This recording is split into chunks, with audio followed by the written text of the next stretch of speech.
Okay, so in the premise we have two trains. This is again a time and distance problem. So you have a train T leaving from X for station Y, so it's traveling from X to Y. That is the motion, and starts at 3 p.m.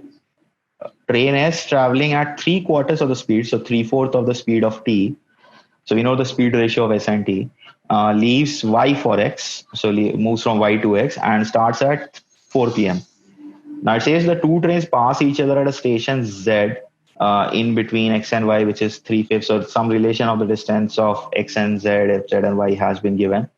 How many hours does train T take for its journey from X to Y? So it has to do something with the time because the distance relationship is given, so we can work with those ratios itself. We can consider those as the actual distances. So let us first draw a diagram here. So let's say this is the distance, entire distance from X to Y. And the train T is traveling in this direction, starting at 3 p.m.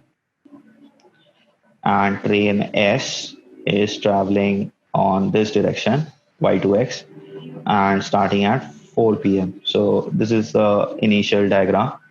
Now, in between, we have a Z. Now, let me just check this thing. So we have distance between X and Z is three-fifths of the distance between X and Y. So basically, the distance from X to Z, wherever is Z, has been related, right, by this information. So what we can do is, I'll just keep the Z a little closer to Y. It doesn't really matter, but just to get that as much scalable as possible. So this is three-fifths of the entire distance. So X to Z is three-fifths of the entire distance. So I can say that this part and this part should have a ratio of 3:2 in terms of distance. Now comes the interesting part. So we know the speed ratio, right? If you remember, the train is traveling with three quarters, that is. So three-fourths of the speed of T. So we can say for sure that by the time S has traveled this much distance, how much has T traveled? So we can relate the distances traveled in a same amount of time. But for that, I need to get the same amount of time, right? So 3 is this entire distance. Let me keep a mark for that. And 2 is this entire distance. So as I said, I mean, I'll work with these values itself as the distances. And let us say that X has reached a certain point. Sorry, not X, T here has reached this point at 4 p.m. Now, after this, both the trains is reaching the point Z simultaneously, right? Because they pass each other at this point Z. So it's pretty obvious that by the time S has covered this distance, T has covered this distance. Now this is unknown to us, right? But we know this as 2. So this is 2, right? So let us first do this. Using the speed ratio, we can say that S covers 3 distance by the time T should cover 4 distance, because S is traveling with three-fourths the speed of T, right? So instead of 3, if S is covering 2 unit distance, T will be covering 4/3 of this 2, right? So T will be covering 4/3 of this 2. So that is 8 by 3. So now we know this distance, right? So this much is 8 by 3. X to Z completely is 3 units.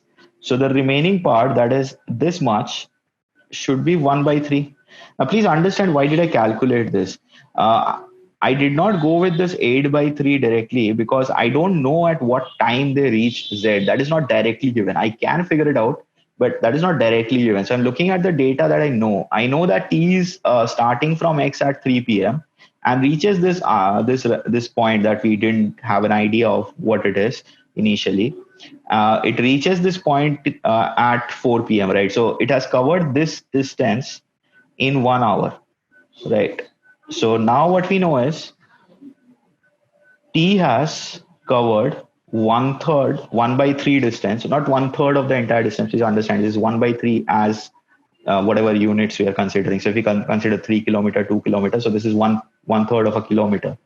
So 1 by 3 units in 1 hour, right? So this is known to us. And we're looking for how many hours does the train T take for the entire journey from X to Y. So X to Y is how many units? That is 5 units because 3 plus 2. So in order to do that, so you can do it in one step itself, but just let me just show this. Mentally, this will be easier. 1/3 in 1 hour. So one will be in 3 hours. So five will be in 15 hours. So nothing much to calculate here. This part you can resolve mentally itself after you've got this in the diagram. So what you know is the entire distance from X to Y will be covered by T in 15 hours. So that is the requirement. We need to get the answer in hours only. So that is the answer for this question. So another simple problem in time and distance. This will take hardly 1 to 1.5 minutes to solve this problem. Uh, you can solve this in round one or in round two, depends on your understanding of the problem. So if you comprehend it quickly, you visualize the diagram very quickly, then you can definitely solve it in round one. Or if not, if you feel like I need to relate too many things and you're unsure about how much time will it take to do that, find those relationships, then you can actually mark this for review and move along and then come back uh, in the second round. So that is it for this question. Hope you understood it. Thank you.